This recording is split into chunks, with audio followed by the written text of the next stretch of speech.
dedicate this IC to one of our best friends, Venkatesh, who's not there anymore with us, but he's very much there. His videos are there with us. So we're going to start with me talking about a little bit about please come up. About navigating. Oh, you can sit wherever.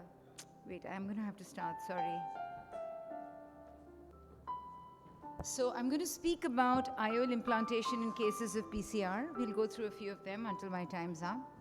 In this case, while removing the last fragment as a result of possibly a chopper injury which was directed backwards, there's a large tear in the PC. After putting in a dispersive viscoelastic and a slow motion phaco, the nucleus is emulsified, and I find that when you put in dispersive viscoelastic and you do not have a vitreous disturbance, provided you keep your irrigation slightly towards the corner, you're able to remove the cortex with a bimanual IA.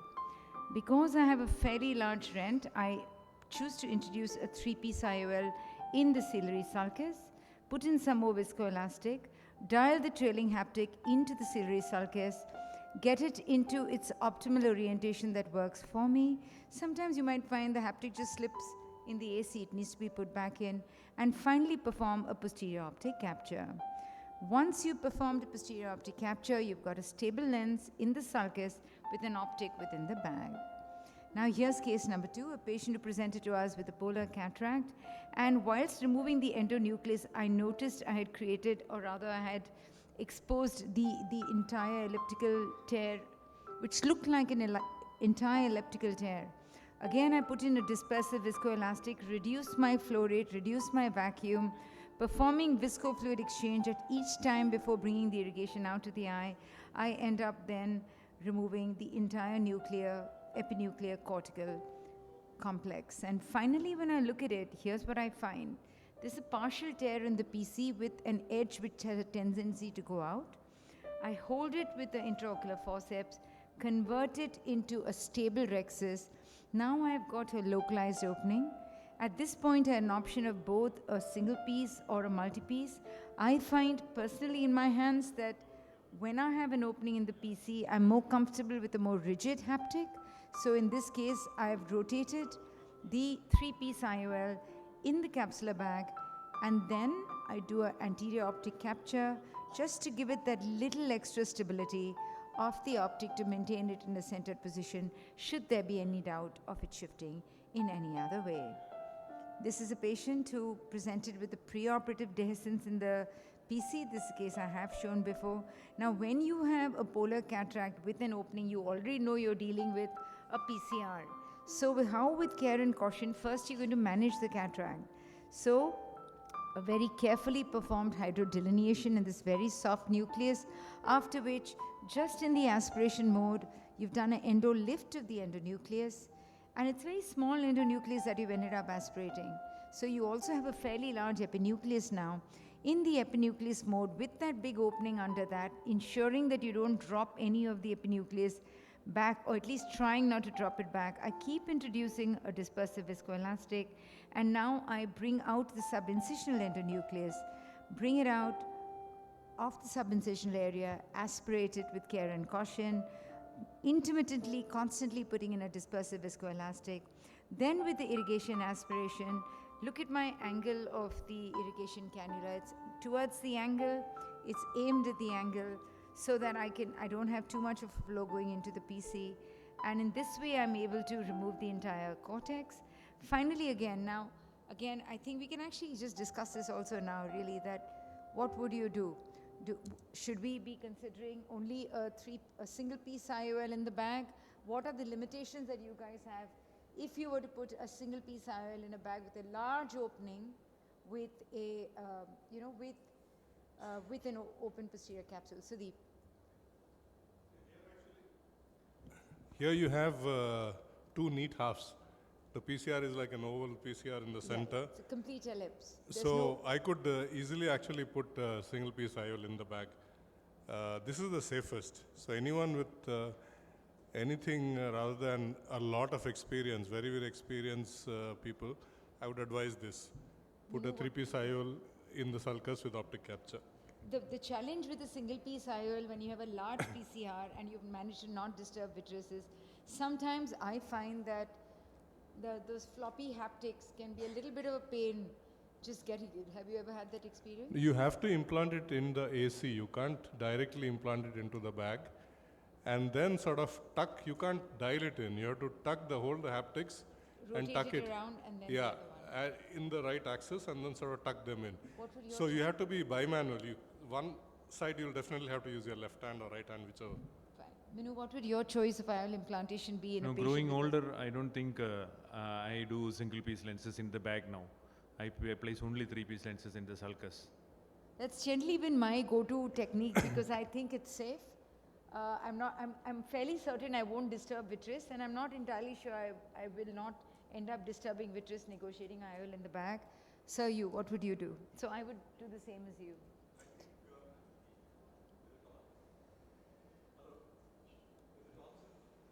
No, I don't think it's on. Hello, yeah. So I think what we have to realize is whether the anterior hyaloid phase is intact or not. That is the first thing, which we can ascertain by the flutter sign or the plunge sign. So these are the two signs by which we can. And if by any means, because these are the only two real-time signs by which we can ascertain whether the anterior hyaloid phase is intact or not. And when that is intact, if you want to put the intraocular lens in the bag, we have to realize that a capsular axis has to be, posterior capsular axis has to be rounded off if we have to put in. Number one. Number two, the most important thing which we have to bear in mind is that if we want to put an intraocular lens in the bag, then we have to be mindful of the fact that if you put it in the bag, whether you can do the reverse optic capture or not. So that is another thing which we should bear in mind. And if nothing works, then obviously put the IOL, a 3-piece IOL in the sulcus and do an optic capture. So is there any disadvantage of putting a 3-piece IOL because you know it's safe, you know it's going to be stable in the sulcus rather than struggling with putting a single piece in the bag? No, absolutely not. That's why I said for most cases, I would do that. But then sometimes it's so happened that it's a toric IOL and you find that you can actually put it in that axis. The video's off, excuse me. Video on. And the other problem, if you, like what you do, a 3-piece IOL and do an optic capture, is that even if the vitreous sort of, melts or whatever later on, it's not going to come into the AC. While you put an IOL in the bag, the vitreous, if it starts to get synerretic, it will come. Yeah. It will come into the AC. So you have to be, it's not the short term, what he has said. Yeah. You have to see the long term, Correct. things. That has to be taken into consideration. Fine. Yeah. Thank you. So here's another case where there is a pupillary snap during hydrodissection. I'd love your input on what you think this really is. So here's a patient with a grade 3 cataract. This is a hydrodissection happening. I'm going to show it to you in slow motion again and see what you notice. Suddenly you see the snap. So when you see a snap, what does it signify to my panel here? When did you see the pupil snap? It was not so very clear. Okay, my slow motion was not slow enough. I'll show it to you. When I'm doing a hydro here, just see. Yeah, okay. Oh no, sorry. Okay. Okay, so this was a posterior polar or not a No, posterior? this was a normal Normal grade 2 to sun. 3 cataract. So And if I cannot see the extent of posterior capsule tear, if it's a clear nucleus and you can see how much of posterior capsule is torn, then maybe, but See if I'm this. not very sure, I'll definitely prolapse this nucleus, See. convert it into SICS and take out this nucleus. Yeah, so I think what I ended up doing is being brave enough and saying, I'm going to do a phaco. I completed the phaco, and I think that's the right thing. When you see a snap, it generally indicates the PC is gone. Then whether you want to be brave, and here's, look at what I see. I see an equatorial fluttering of the PC. So I've created an equatorial tear out there. So in a patient with an equatorial tear, say between 7 o'clock and 11 o'clock, my preferred technique of choice of an IOL of implantation again would be a 3-piece IOL in the sulcus. But I'm not sure whether you would like to consider still a monofocal and keep it straight. Depends. I've had exactly the same thing. I saw a pupillary snap much clearer than this, but then it looked all right. So I went ahead, I finished my phaco, finished my IA, and normally actually I go subincisional first.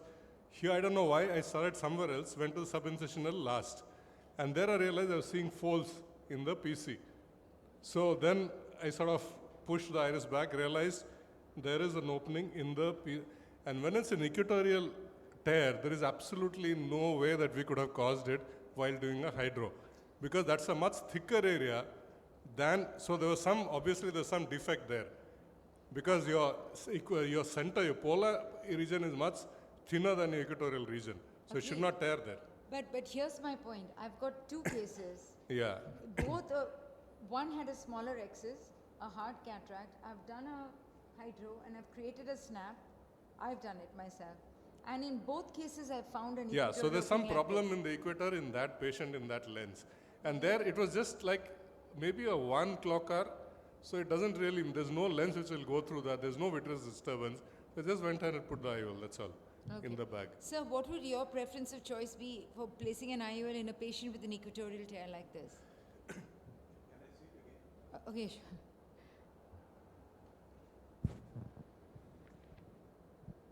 The where you show the, here it's a much larger tear. Yeah, but it's, see, when I'm removing the last part of cortex, I see this fluttering. Here You it's a know? much larger tear. Much larger. I think the only thing is that you should stabilize the bag, put a CTR if you can. No, what is, there's a PCR there. It's a PCR, I didn't see that, sorry. So That's a then you PCR. play safe, you place it, it's a tricky situation because sooner or later that, or you can do a, locking of this thing by doing the optic capture. Reverse optic capture. Yeah. In the past, I have tried to put a monofocal lens in the bag in a patient with a large equatorial tear, and I've only made matters worse. Somehow, This is very large. Yeah, This is very it's large. So So I very, think- very large This is tears, sensible. I feel you don't know the extent because it is equatorial. Whatever pupil dilatation or you stretch and see, you may not see the extent of the tear. So it might be bigger than what you see. And if you try to place anything into the bag and then aspirate the visco and all those, it can extend and some part of the haptic, if it is close to it, with time, you will never know whether it is going to, the tip of the haptic is going to glide into that area and later on cause problems. So as a long term, because we've been seeing it for multiple years, it may remain for some days or some months or some years, but later on, some cases can have a problem, and I would not take a risk in any of these cases and place a 3-piece IOL and capture. Or if it is quite a small anterior rexus, you can place it in anterior capture. And if it is well anterior captured, it's fine. Anterior reverse optic capture, it's fine. But without capturing this one, I will not leave a single piece lens in the bag in equatorial Because you tears. might just find it shifting in that area here. I'll stop with this last case. Here's a patient with of a polar cataract. Everything was fine. Now at the point of the epinucleus removal, the epinucleus is starting to sink. In fact, before this also the epinucleus has sunk.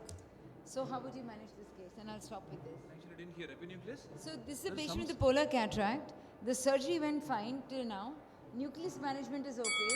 When I start to go for the epinucleus removal, I notice I can see a white reflex behind. That means some epinucleus is already dropped, and this is starting to drop now.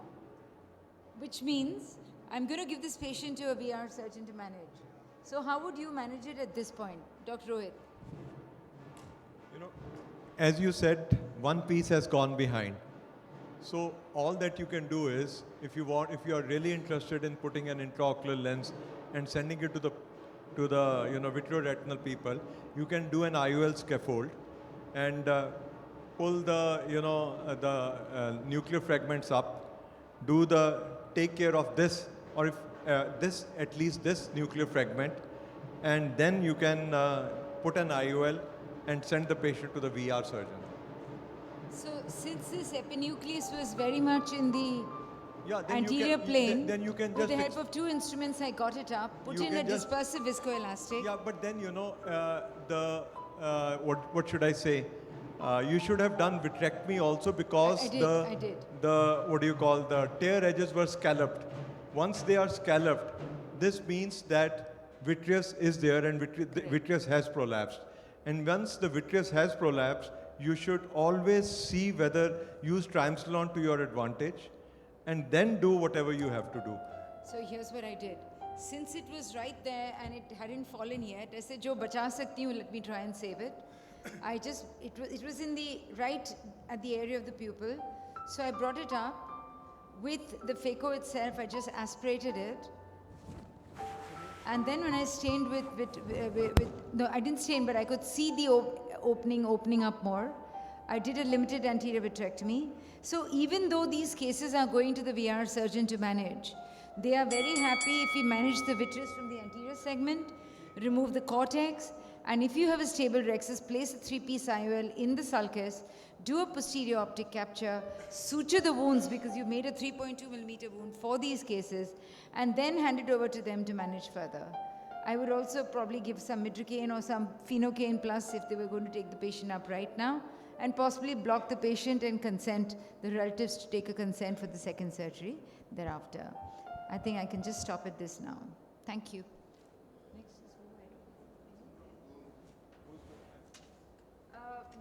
May I invite, Minu, one sec. May I invite Sudeep, please, to talk on zonular weakness and IOL strategies. That's second. Second is Sudeep. Next is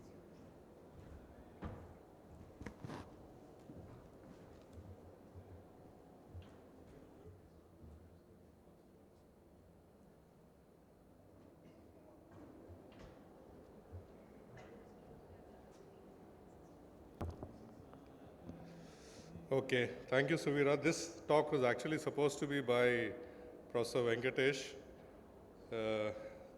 He was taken away from this world, so I am presenting on his behalf because this is my presentation.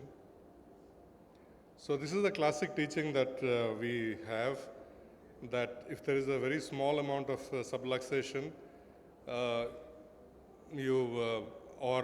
depending on the grade of subluxation, so 0 to 25, 25 to 50%, or greater than 50%. So mild, moderate, and severe. So if it's sort of the mild ones, less than 3 contiguous clock hours separation subluxation, you can possibly put a 3-piece IOL in the bag with the haptic supporting the the equatorial capsule at that region. And more 3 to 6, you have to use a CTR for long-term support. And during surgery, you might have to use hooks or any other type of capsular supporting device. And anything more than 6 clock hours, you have to use a sutured support like CTS or Siona ring, or go ahead and do an SFIOL. Of course, this doesn't always work because there are other factors also. So this was, you can see, it was a traumatic subluxation, very small zonular dialysis there, and there was absolutely no phacodonesis. As you can see, even when I was doing the rexus, there's absolutely nothing. But in these cases, I prefer to do put a CTR right at the beginning. They say the cortex gets caught and all, but I prefer to do it right at the beginning. And nowadays, probably I'll do it even before I do the hydro. So it goes very peripherally, and then do the hydro after putting the CTR. So after that, it's like a normal chop. You can go ahead and nothing really is different. So sometimes what happens is that you will see that you don't notice anything much. I mean, there's a subluxation, but you can see how oval the rexus has become after implanting the IOL. And this is a sort of a foldable IOL, a single piece foldable. So there you know that the haptics, even if it's stretching the bag in one direction, so you put a CTR, and then you can see that the rexus becomes round again. So there's sort of 360 degrees support. And here you can see there's some very small amount of phacodonesis, not very severe, but there's a lot more zonular. And this is not a progressive zonulopathy again. This was again following a trauma.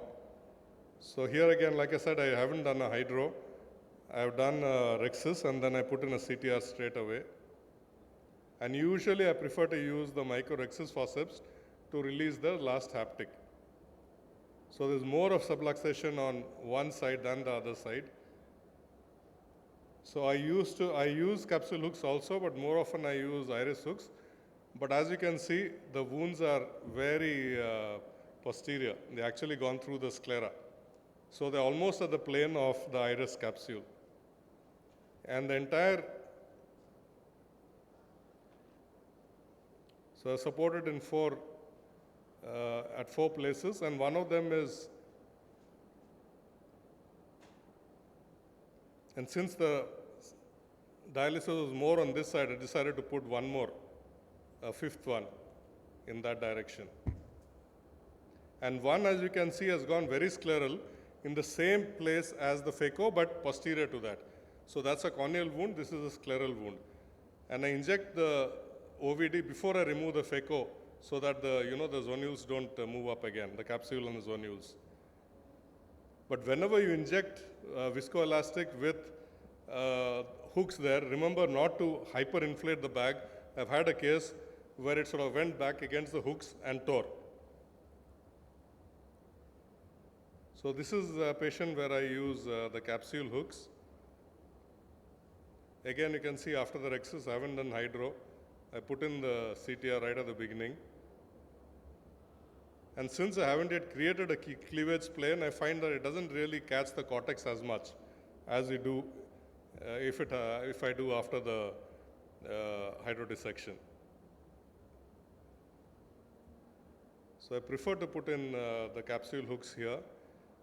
But one thing I find with capsule hooks is it sort of tends to toggle a bit more, which doesn't happen with iris hooks.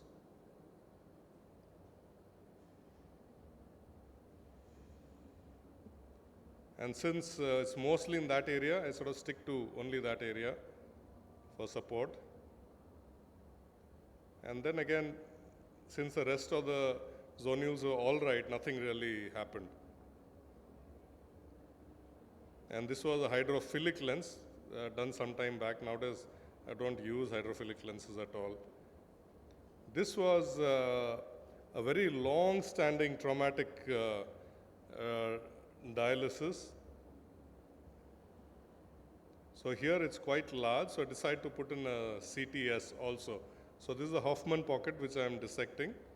So initially I would advise people to use a 300 microns preset blade instead of what I did here. And here you have to try and sort of center your axis on the lens, not on the pupil. Because the lens is sort of moved down, so you have to move the axis also down. And I'm taking this suture to fix the CTS in the area of the dialysis. So railroading this through a air cannula, then pass it through a CTS. And then I'll pass a needle through the Hoffman's. I'm checking that I've dissected that area. Make sure that you don't damage the lens while doing this. So as you can see, I'm passing the blunt end into the needle so that the needle doesn't prick the lens. The suture end I'm passing through. And then you have to pass the CTS. So if I was doing this now, I would probably use Gore-Tex sutures. This was with 9O Prolene. So make sure that the CTS is in place, it hasn't slipped out of the bag. Then pull out the sutures, and actually sort of tie it up before I even do the phaco.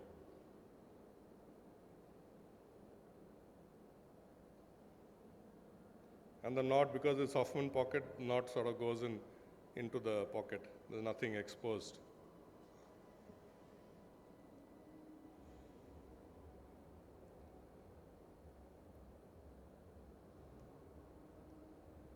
And then routine phaco with implantation of IOL in the bag.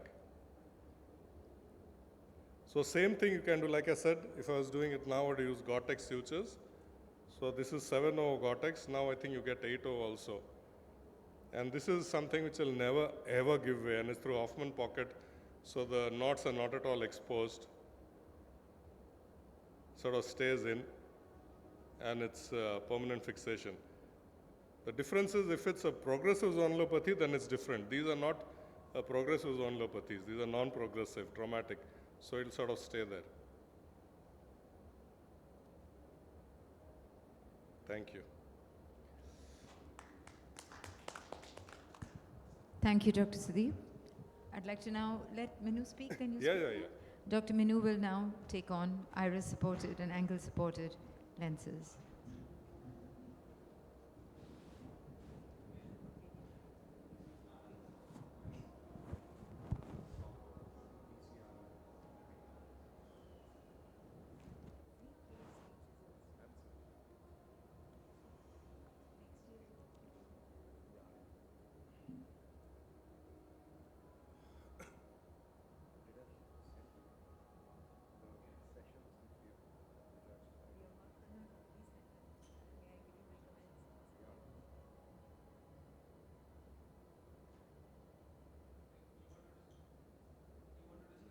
Please go on. They're trying to reconnect this.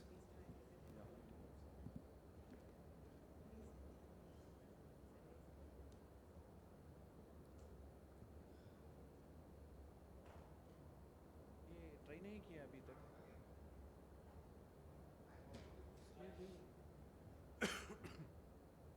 रहने दो. In the meantime, you know, ये mic on. I think it was a beautiful presentation by him. You know, what is what I believe is, I fully agree with you, but somehow I'm not into it because putting a CTR, they say, is very helpful. No doubt it's very difficult. Because of the very reason, when they say, when you put the CTR right at the end of the rexes, you're able to place the CTR. They did a study and found that when you place it right at the end of this, capsular axis, you place it anteriorly. And you are able to reduce the donuses also. But if you put it at the end, it doesn't help. That is why David Chang uses spiral CTR right in the beginning. So, and no doubt you have to create a space and then go in.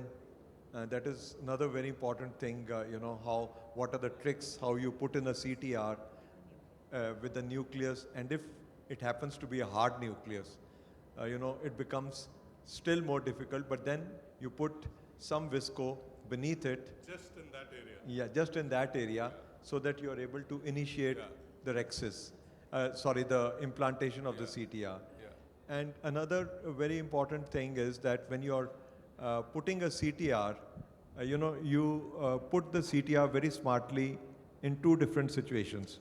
When you found that the zonular dehiscence was less than 90 degrees, you did not bother. Less than 3 clock hours, you put it even in the area from where the zonular dehiscence is. And when the zonular dehiscence was more, you went the other way around. So this is something which we should definitely bear in mind, that the direction in which the CTR has to be implanted is very important. Yeah. You and have then, to support the area of the zonular dialysis first. Yeah. And then, the initiation of the rexes, when there is a large, zonular, can I speak for a minute or? Yeah.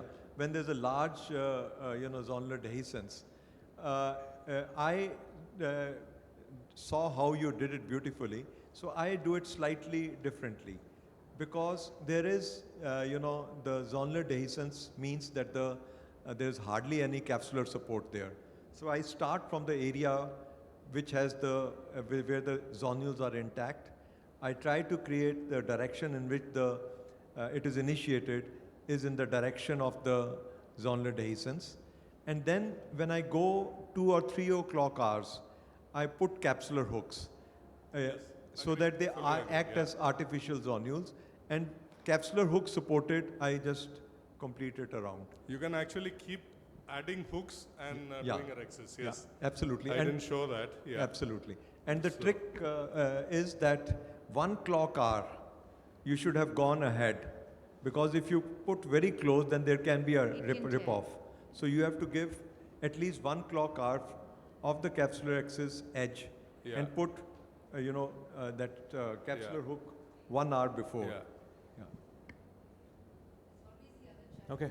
So, good afternoon, ladies and gentlemen. Thank you, Dr. Suvira, for this opportunity. So, once we have seen all these subluxated lenses and trying to fix the bag, think of a situation where you don't have the bag. So, we have to again fix the IOL. So, I would like to bring to your notice this meta-analysis in March 2025 in JCRS, which says there is no statistically significant difference in the overall complication rates between a well-placed ACIOL and any other form of scleral fixation.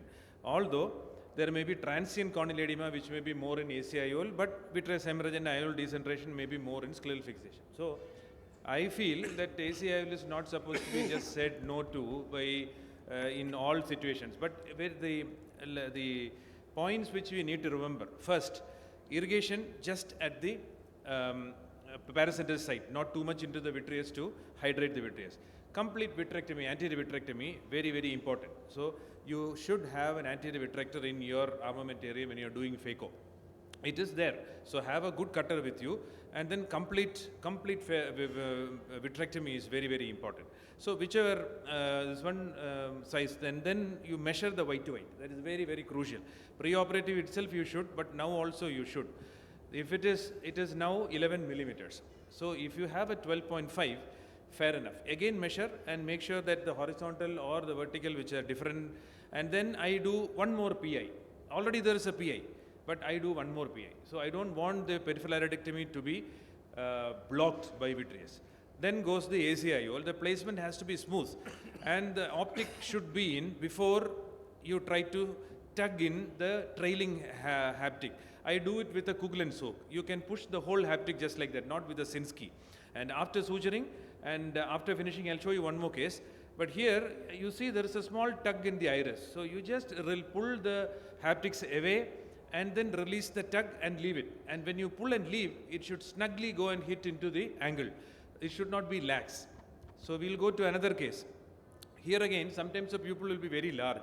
So make sure that you are able to construct the pupil. I have done in mydriasis by doing a pupilloplasty and then placing an ACIOL and continuous vitreous. So here again, this should not be. The irrigation is aiming into the vitreous. So that's what I said, it should not be. And then use pilocarpine to construct the pupil. So less than 4 millimeter is good enough. Mostly it is 5 millimeters or 5.5 millimeter optic ACIOLs which are available. Again, this is the left eye, so a superior PI, which is big enough. So this is not the ideal thing to do. So please leave a 2.4 or a 2.8 incision just like that and create an incision sclerally on a different location. Or you can extend it backwards also onto the sclera, or this has to be sutured, that's all. So see the way it is going in, filled with sodium hyaluronate, anterior chamber. The incision is good enough, don't pressurize the incision, it has to go in. So the trailing haptic now tucked in, but then make sure both of them go in. That is, you have to sweep from inside. See, this is a Kuglen's hook. It's making sure that both the ends are inside, and then from the other side I make sure that both are inside. Sweep underneath the incision and then make sure that the pupil is round. Here there is a slight picking because of the sphincter tear which is there superiorly, but not vitreous. Sometimes it can be vitreous. Make sure there is no vitreous by using triamcinolone. And the incision, if corneal extension, has to be sutured and well secured. And one more case. See, this is a subluxated lens in the anterior, 11.5. Please make a note, 11.5 millimeters. So I make a scleral incision, which is 5 millimeters. And this is the ideal thing to do if you, according to the size of the optic, 5.5 millimeters. So sodium hyaluronate into the anterior chamber. So open up. And then this IOL is a subluxated, it is there sitting in the anterior vitreous. So we can just pick it and pull it out. I am planning a pars plana vitrectomy. If there is vitreous, definitely holding the IOL and doing a vitrectomy around it is very, very crucial. Should not pull it around. But now this is a full pars plana vitrectomy going on. And then my PI, very important. So again, taking the IOL and flipping it because it is placed with the orientation face downwards. So the convexity should be facing upwards. That should be noted in every ACL. So I am now placing it in the anterior chamber. See, I am very easy. It is very easy for me to dial this. It should not be. You should not be able to dial it just like this. So when I am just lifting and rotating, not even lifting, just rotating. So that means, see, very freely rotating. So these kind of errors are not acceptable in ACIOL. So everything has to be perfect. So it should be a very calculated. And so I have a backup 13 millimeters. So it's 11.5. Again, I'm showing you, but a 12.5 is loose. So this will create the movement of the IOL and then create problems later on of uveitis and all those things and corneal decompensation. This is a 13 millimeter overall size. And then again flip it so that the convexity is facing upwards, the optic. It should not cause pupillary block. And then again place it in. If you feel it's slightly loose, then place it vertically. So the vertically it will be tighter than horizontal. So after that you can aspirate all the viscoelastic and then the IOL is in place. So make sure there is no vitreous, the pupil is round, the fit is correct, the incision is sutured, the PIs are there, patent, vitrectomy is done, then an ACIOL is good enough. So the next thing which I want to show is supporting an IOL on the iris. So this is a single piece IOL, rigid. which hold totally decentered and subluxated. The bag you can see all, this is a dead bag syndrome kind of a thing. There is no fibrosis, nothing.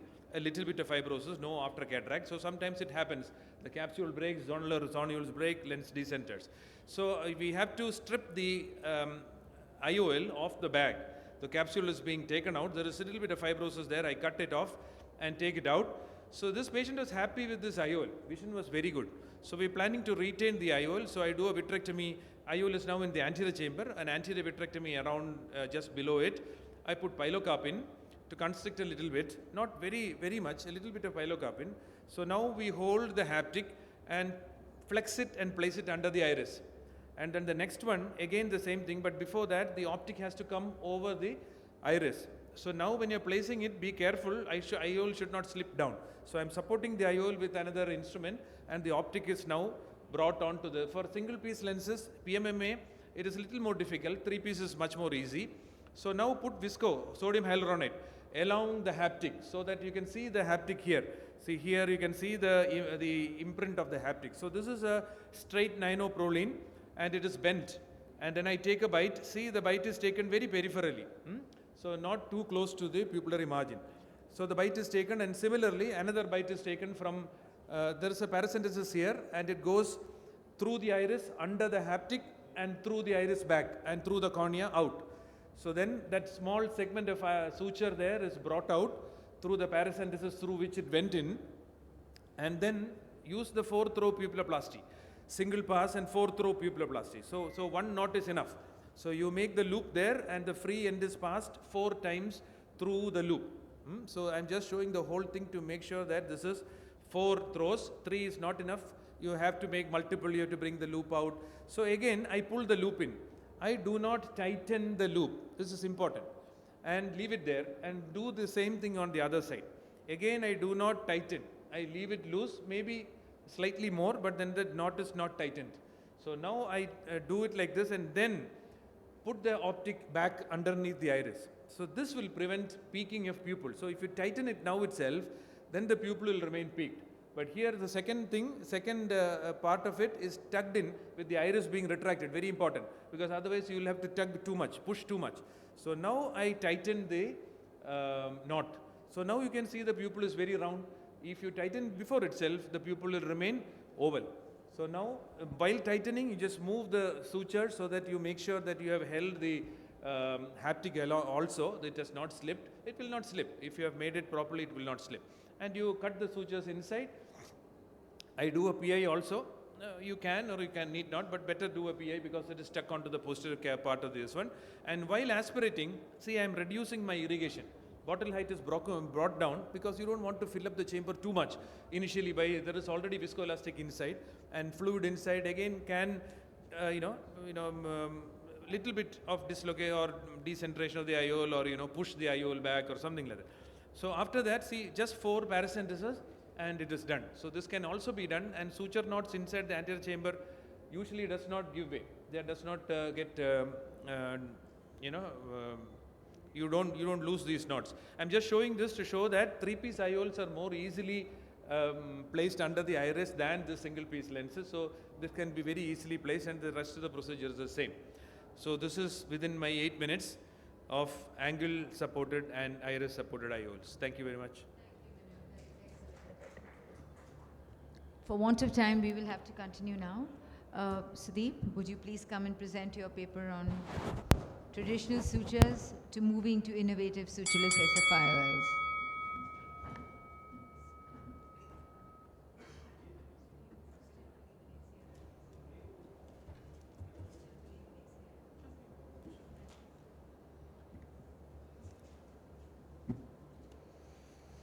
Thank you again, Suvira. Again, no financial disclosures. So this is a regular, we'll start with a regular sutured SFIOL with ninoproline. So again, Hoffman's pockets. This I'm doing freehand, but then I've done thousands of these. But I would ask people to use a preset blade. So I always use ACM because I don't want to use viscoelastic in these eyes at all. So this is a partial thickness dissection. The difference is from the cornea inverse into the sclera. When you do a scleral tunnel, we are going from the scleral side.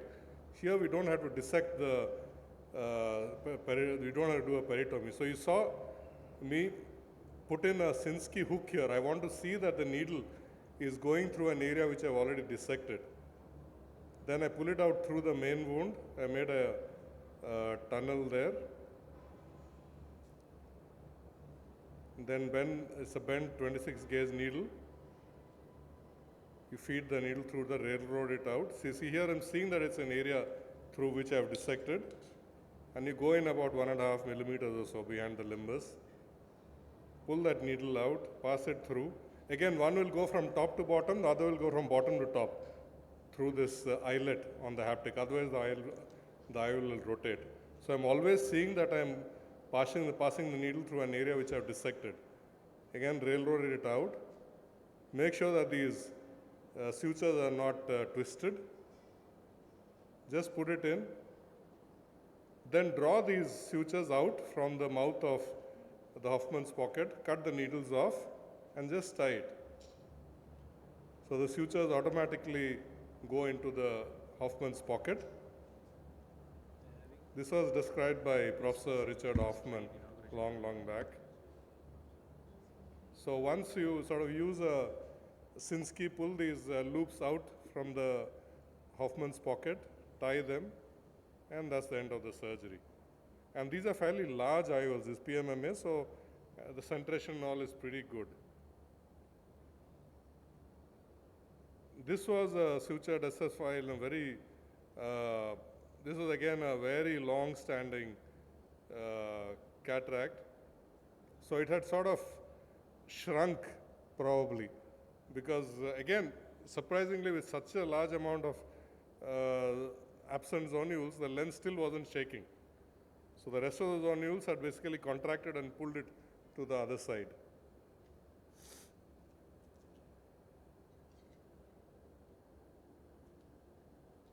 So here I remove that lens. Obviously, it's a very small, shrunken lens. There's no way that you can put a CTR and all. So this is Gore-Tex. Gore-Tex is not actually approved for, it's a off-label use. It's used a lot by the cardiothoracic surgeons. So this is 7O. It's basically a Teflon. We use Teflon for cooking. It's made of Teflon by a company called Gore, which is in Scotland.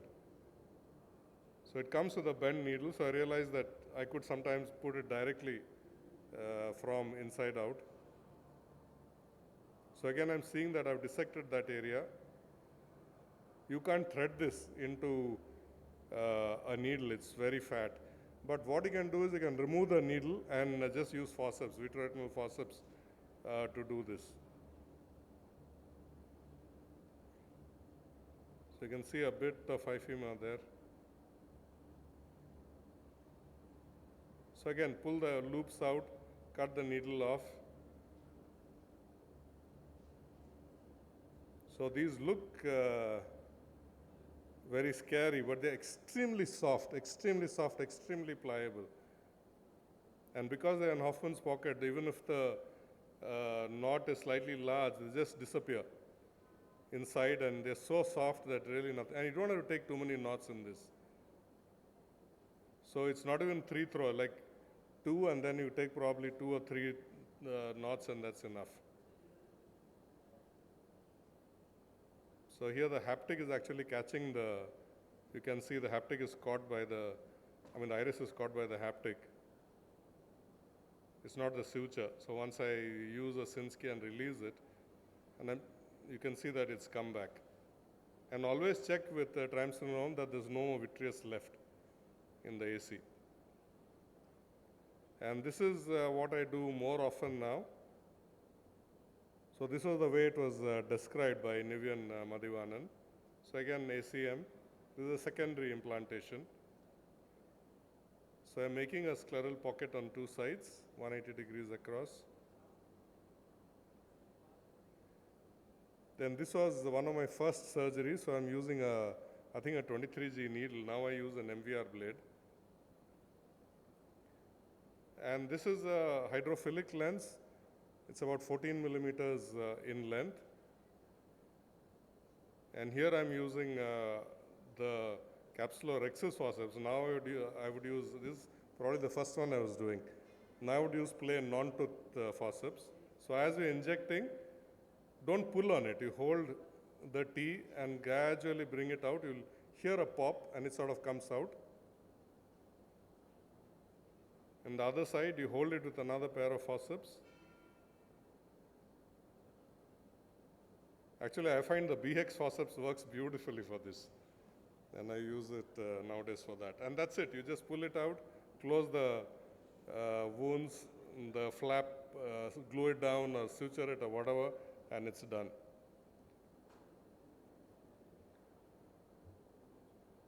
So this was a patient who had a sort of a subluxated IOL, lot of sphincter tears were there, so trauma again. So the pupil was actually quite irregular at the beginning, and then a few more sphincterotomies were done when the lens was removed. And that was a sort of a ICC with vitrectomy. So this I'm doing through Hoffman's pockets. So instead of making a traditional flap like I showed in the previous case, you make these Hoffman's pockets.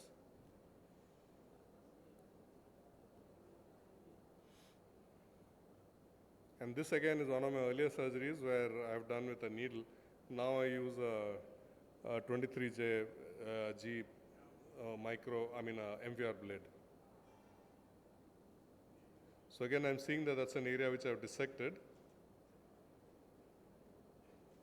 So this makes a round opening. The MVR blade will be a flat opening. So the chances of the haptic going back in is much less if you make it at right angles. So the opening will be at right angle, sort of radial. As you can see, it's a sort of a long IOL. The haptics will never get caught because there are no loops. Just a straight IOL with T haptics. And you load it like any other hydrophilic lens.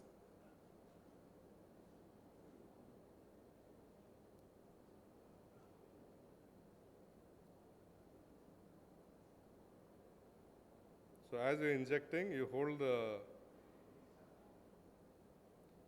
this is actually not the right way. You have to hold the Y, the neck. Because here sometimes the T, the one T might break. So either hold the center between the two T's or the neck.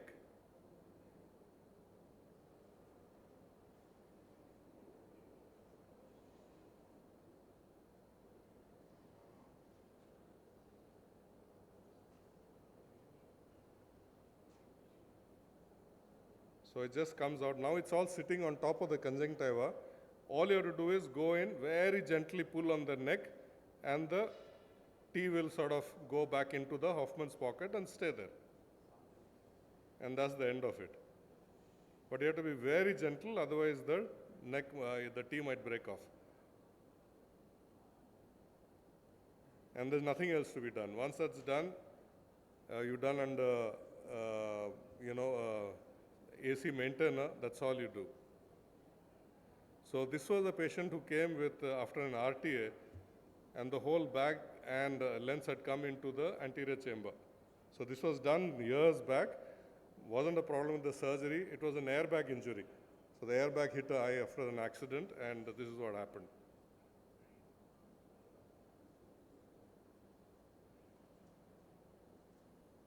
So here I thought, why don't I try, I normally do my SICS without a peritomy.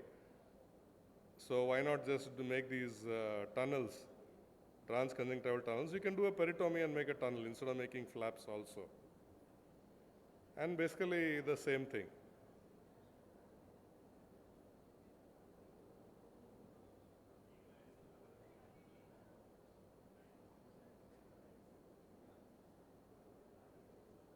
So here again, I'm making these openings through and through. This is an MVR blade. I'm seeing that, I can. So basically, I know where to go with the forceps. These are micro forceps. These are not the toothed ones.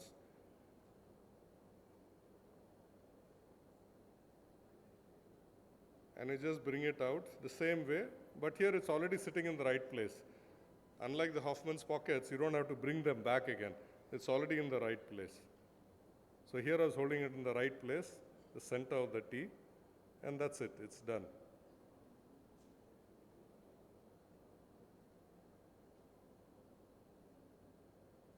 So that's it.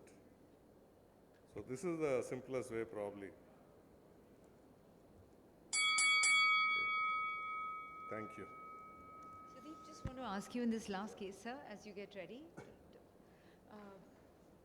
With the road traffic accident patient, the patient with the subluxated IOL bag complex, could you have considered suturing the same IOL to the angle, or was that too much? No, this entire thing was in the bag. I mean, in the anterior chamber. So since the whole thing was The out, whole you thing thought, was just out. let me get it out. And actually, I didn't realize how bad it was. Still, I made the wound. Moment I opened my wound, the lens actually automatically came out. I didn't show that. Right. So I didn't even have to hold and pull. We didn't realize So the it's clam it was completely so bad. dislocated into the anterior Moment chamber. I opened the SIC's tunnel, the whole bag, the whole thing was outside. Okay. Thank you. That was a brilliant presentation. Dr. Rohit Om Prakash will now speak to us Elite Vision Fragile Foundation's premium IOLs in a compromised capsular bag. Thank you, sir. Thank you, Dr. Suven.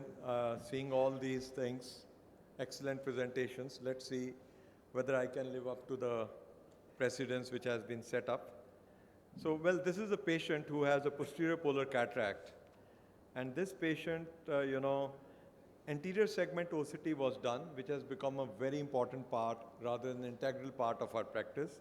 Here you will find that the patient has a moth-eaten appearance.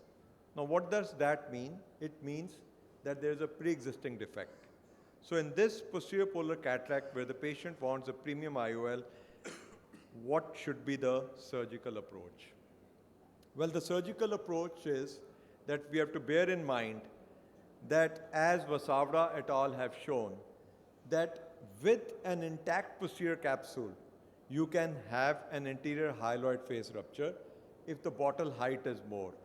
So the first thing first which came in my mind, which is always in our mind, is that we have to use low fluidics to our advantage. Now, when we use low fluidics, I do not have any financial interest whatsoever. I'm using low IOP of around 20 because that is what slow motion phacoemulsification that has been taught by Bob Osher. When I'm doing this, what am I going to create? I'm going to create an anterior hyaloid phase friendly environment where what is going to happen is that this anterior hyaloid phase is such that it acts as an ally, and I'm able to create a situation in which I'm able to differentiate between a posterior capsular rupture and an anterior hyaloid phase rupture. And if by any means the bottle height is more, we create a situation in which the anterior hyaloid phase gets broken and the vitreous prolapses. So friends, there are two things. Posterior capsule rupture is one thing, and anterior hyaloid phase rupture or posterior capsule rupture or vitreous prolapse is a second thing.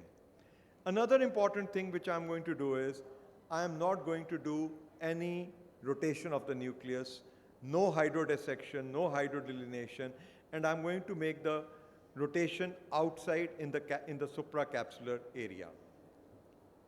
So now let's see this video. In this video, you will find that there's a PCR and the anterior hyaloid phase is intact. There is a problem, a wrong step, and now the vitreous has prolapsed. Now what does that mean? It means posterior capsule rupture and vitreous prolapse, they are two different entities. So basically, two events, posterior capsule rupture tear and a vitreous prolapse. So how do they usually happen? Well, if you have used a low bottle height and if you have used active fluidics, then the first is anterior hyaloid phase rupture and the second is vitreous prolapse. So now this, and another important thing which we are going to do is, we are going to take into consideration the flutter sign, which is an indicator of intact anterior hyaloid phase after posterior capsule rupture. So this is a sign for anterior hyaloid phase integrity. Let me show you what happens in this. You can see these posterior capsular tear edges. So now what is happening is, if the anterior hyaloid phase is intact, these posterior capsular tear edges, they flutter. And why? Because when the fluid currents go in and the entry and exit with an intact anterior hyaloid face makes these posterior capsular tear edges flutter. And if by any means what happens is that the anterior hyaloid face ruptures, then we create a situation in which the posterior capsule, the posterior capsular tear edges, they have become scalloped. So this is something which is going to be the background in how I am going to approach this patient. So let's see how I do it. So the first thing first, I'm using low fluidics in this patient. I'm going to not over inject visco into the anterior chamber, a calibrated side port incision. I'm going to create an oval rhexis, which my friend Kiranjit Singh does it, and he has shown how he can have the advantage of both a large and a small rhexis in a posterior polar cataract, so that one is able to manage these patients in a nice way. Oval rhexis done, I'm not going to do any hydrodelineation because at times there's an inadvertent type, and whatever maximum I could have done is I would have done an inside-out hydrodelineation as Vasavra et al. Have taught. Once total separation is done, then I'm going to do cross-chopping as has been taught by Chi Soon Fake. Mark, see the IOP which is being there, that is 30. And then I'm going to just pull it, do the nuclear manipulations, and complete the nuclear emulsification.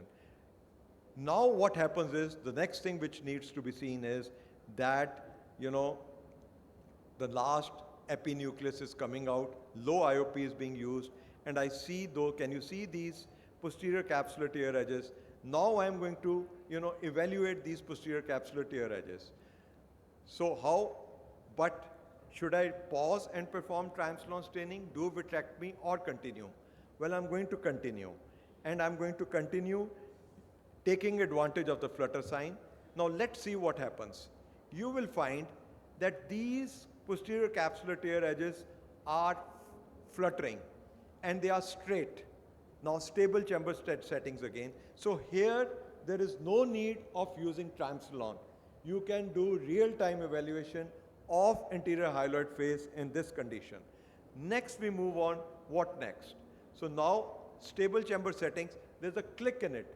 When you're trying to do, inject in visco, don't overfill, because that also at times creates a situation in which the anterior hyaloid face can be broken. So now I've reduced the IOP. See the IOP, it's around 20-24. One thing which would come in everybody's mind is, why not use a bimanual? Because with bimanual, you can create a different level of irrigation and aspiration. Usually, I retract the sleeve, and when I retract the sleeve, I create a situation in which I can have two levels of irrigation and aspiration. But since the IOP was low, and I was using slow motion fluidics, stable chamber settings, so I continued. I was keeping a vigil on the capsular tear edges, and you will find that they are still fluttering, they are still sharp. This shows that the anterior hyaloid face is intact. So this part of the job is done with you can see the fluttering. So I give it time to realize and stable chamber settings again. And now we move on to the next step. Now the next thing is, what should I do now? The idea is, should I put a lens in the bag, or should I, put it in the sulcus? So my precondition for it is that you see what I'm doing. I'm gone in through the side port, micro incision, without overinflating the bag, and I'm going to round off the rhexis margin. So now you will see that I've been able to round off the rhexis margin. Once that is there, then I'm putting in a toric intraocular lens. As Dr. Sudipto was saying, you should just put it in the anterior chamber, align it, and just flex it in. Flex the other side in, but then you have to see whether everything is done, and you will find triamcinolone shows the absence of vitreous in the anterior chamber. So I was able to implant a premium intraocular lens with an open capsule. So what has to be done in short is that we have to use low fluidics, low fluidics have to be obligatory and mandatory for all your cases, and you have to graduate into that. No financial interest whatsoever in Alcon thing, because with low fluidics, you are able to create a situation in which a PCR and vitreous prolapse, they become two different events. So that is very important. Flutter sign appreciation. Then there is another sign which you should use. That is the plunge sign. You just inject visco, and if it goes in one plane, this shows that the anterior hyaloid phase is intact. This is under publication. And if it goes in a spiral way, this shows that the anterior hyaloid phase has been broken. So you have to use anterior hyaloid phase friendly maneuvers, timely recognition of anterior hyaloid phase rupture, do early vitrectomy so that you do not create collateral damages. Thank you very much for your kind attention. Thank you, Dr. Rohit. That is under publication, the plunge sign. Plunge sign, yeah. So I just had one question, sir. At what point did you decide that it looked like a classic tear of a polar cataract, which typically is elliptical and goes equator to equator? Was at the 6 o'clock end, was it stopping short of the equator? Did you if you can allow me, I'll just show you. It was, converging. So I knew that at the end, it would be, I would be able to pull it around. Had it been straight, then I would not have gone.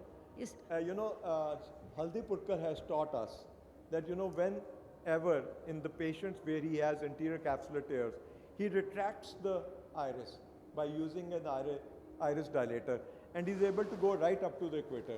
Here I felt that if I could maintain friendly atmosphere, I'll be able to pull it out. 50% of the time you are able to, and if you are not able to, then you have other alternatives. Fantastic. Thank you. Thank you, Dr. Rohit. Thank you, Dr. Sudeep. We still have a few more minutes. Sir, would you have a seat here, sir? We could just have another 5 minutes of any discussions should we want. So I think finally it also comes to that when you have a PCR, it to a certain extent is your comfort of putting a lens, either a single piece lens in the back or a 3-piece lens in the sulcus.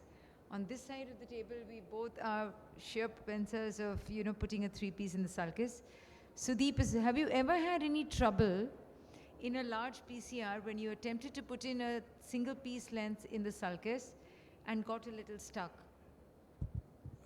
Yes, early on in my career maybe, when I was pretty foolhardy and daredevil, I wouldn't write a large PCR. I will not try to put a single piece IOL.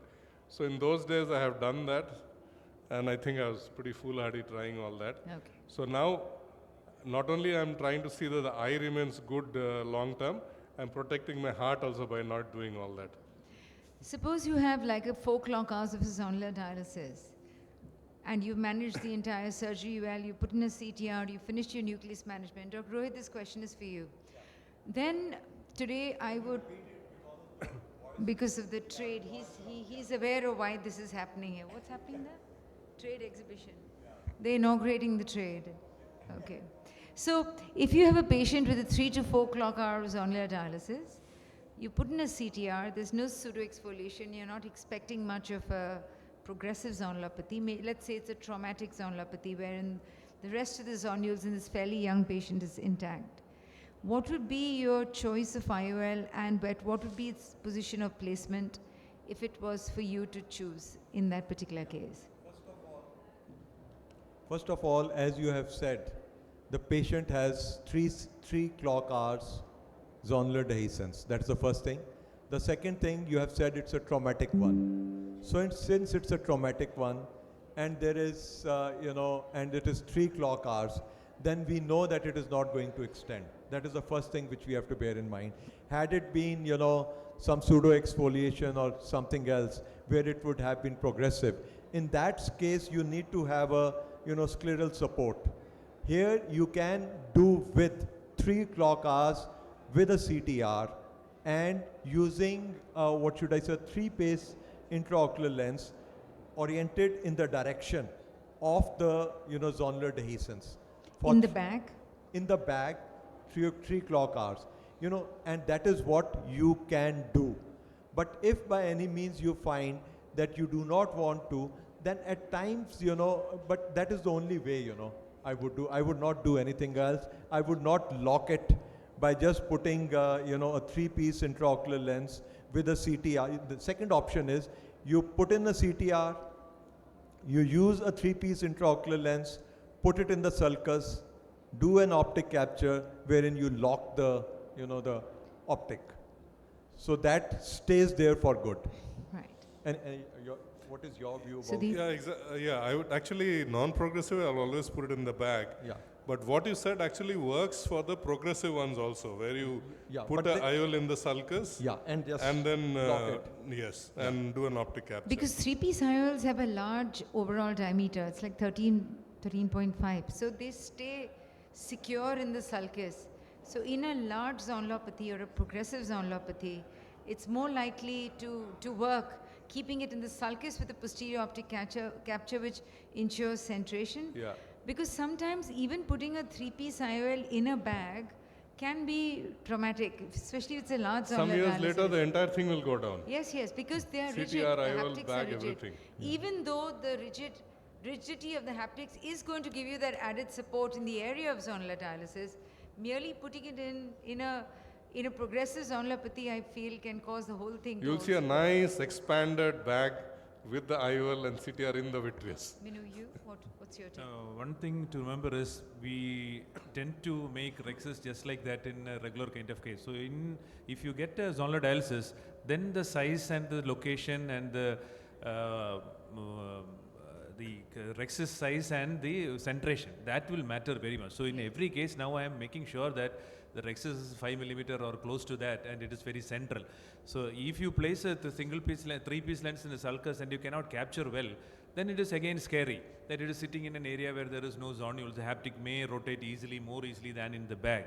And the second thing is to aspirate viscoelastic from the bag before I capture it fully. I capture one side and then I aspirate, go underneath the optic and capture, because once you capture it, if you have visco inside, it will collect more resin and you have very large ballooned up bags, which later you may have to do a YAG and all those things. So to avoid that, in a PCRN it's okay. It will get dispersed into the vitreous or whatever. But then in zonal dialysis, you need to take it. So single piece lenses, you can, as you said, in three clock hours, traumatic, I place it into the bag without a problem with the CT. So how I remove the viscoelastic, so when we do a posterior optic capture, it's very important that you don't lose the capture on your way out. So maintain your irrigation in the eye while hydrating the wounds and coming out. And I just tip on one side and the other side and I get the visco out even after the capture. This is also a good idea. Yeah, So, one question for Dr. Meenu. You came out with a very exciting presentation about anterior chamber lenses, how they have fared in a survey in JCRS. You talked about sizing. Can you go in more detail for those who are here, because somehow AC IOLs have gone out of the vogue, So can you say you were measuring it, and then can you tell the details how you? The problem is measuring with your optical biometer is always wrong. Okay. And it tends to overestimate. So you will think that it is 12 millimeters, but it may not be. So I go with all cases, I have an ACIOL backup.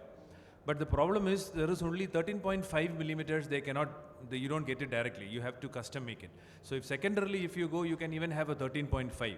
So better than undersizing, it is better to have a 0.5 millimeter oversizing than an undersized ACIOL.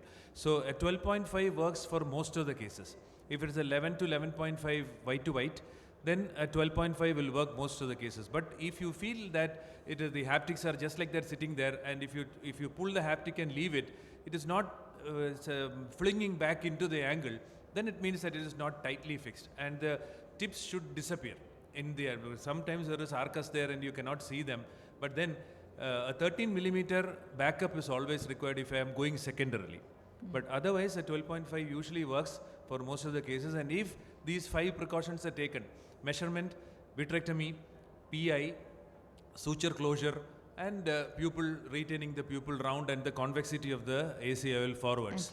If that is taken care, see, all the endothelial problems are because of the dramatic surgery which has been done, Very and you manipulate too much and the endothelium is lost, and it is still maintaining 700, 1000, 1200, and then if it